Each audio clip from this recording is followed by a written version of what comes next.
Okay, so next up is stage 2, which is the attack phase or the attack stage. Again, all the information that we gathered during the pre-attack stage helps us to come up with a really thorough attack strategy. Now, typically the attack stage involves compromising the target, so we're going pretty active here. We might actually go after an exploit of a vulnerability that we discovered during the pre-attack stage, or even use some loopholes like weak security policies or password policies to try to gain access to the system. So one of the things that's important to note here is that the attacker only needs to worry about one port of entry or one mechanism to get in, where the customer or the organization or company has to worry about covering all their bases. So instead of being passive, we end up becoming, again, like I said, very active. So this time, the communication goes like this. Alpha, this is Foxtrot. We've acquired the target, permission to engage. Foxtrot, this is Alpha, permission granted. So we'll do that through first trying to penetrate the parameter, looking at devices that are exposed externally and how they react. We'll then go through and look at how we enumerate targets once we've made our way in. If we know what the target is, it makes it easier for us to then try to acquire the target. After we acquire the target, the next thing we want to do is be able to escalate our privileges so we can do more with that system. And then finally, we'll make sure that we can get back into the system by executing, implanting, and retracting using things like rootkits. But let's get into details on how we would actually do each one of these items. So one of the primary ways of testing the parameter is by obviously going after the firewall itself. And we're going to do this by sending and crafting some packets to check how the firewall reacts. Now this can be done by looking at how the firewall handles fragmentation, overlapping fragments, floods of packets. We can also do this by crafting some packets so we can check the ACLs of the firewall, what's allowed through and what's not. We might also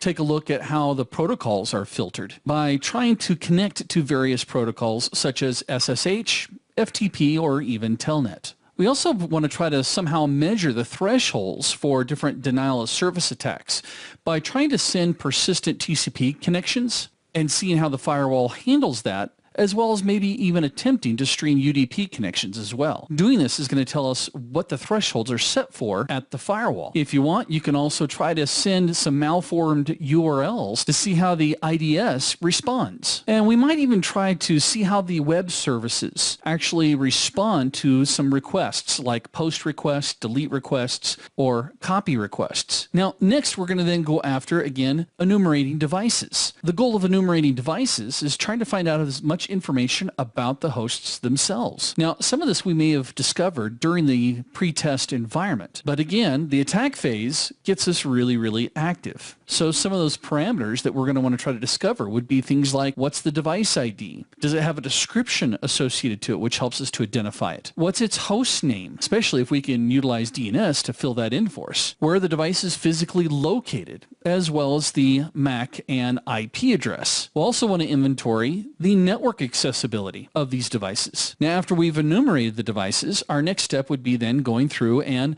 actually acquiring the target, because now we know of everything on the network, or a good chunk of it. Based off what we've discovered, we can then go after based off vulnerabilities. Now, some of the ways that we can use to gain more information about the target would be doing things like probing assaults, meaning hit the target with different types of assaults to see which ones it's vulnerable to. Obviously, running vulnerability scans. We also might try to acquire the target by doing something really basic, like using what they refer to as trusted systems. This typically involves attempting to access the machine's resources through information we've obtained legitimately through things like social engineering attacks. Once we've acquired the target, again, our next step is to then go through and escalate the privileges. Sometimes this escalation is performed by the attacker, so to accomplish this, the pen tester will try to take advantages of bugs, flaws in the design of the OS or applications, possibly even misconfigurations on an operating system, or for that matter, an application, to try to elevate the access of a normal user to someone with higher permissions. Now, privilege escalation is normally performed by attackers to carry out different types of activities, such as deleting files, looking at sensitive information, or again, installing programs that can help them get back in later, such as a Trojan or a virus. So some of the ways that we can escalate our privileges would include things like poor security policies or taking advantage of emails or web code that's been untested to see if we can gather information that could actually lead to an escalation of privileges. We could also do it through brute force. Steel smash! Yeah, that was my bad green joke there. Almost kind of sounded like a beefed up Yoda, huh? Obviously, brute force is a little bit more time consuming, and we've got several tools out there that we've talked about in other courses as well. Password crackers, the Get Admin tool, Trojans, as well as obviously social engineering. Again, social engineering is one of the easiest and most preferred way for attackers to get in because it's hard to track. So after we've escalated the privileges of an account, the next thing we want to do is go through and try to execute, implement, and retract. Now, by this point, the tester has effectively compromised the acquired system by executing certain types of code. Some of those would be obviously exploits. Some systems are vulnerable to denial of service attacks, as well as buffer overflows. And of course, the good old viruses, rootkits, Trojans, and malware. So if I'm able to establish a rootkit or Trojan, that can actually lead to access to more information or more system resources. I then want to go through and see if I can cover my tracks by erasing log files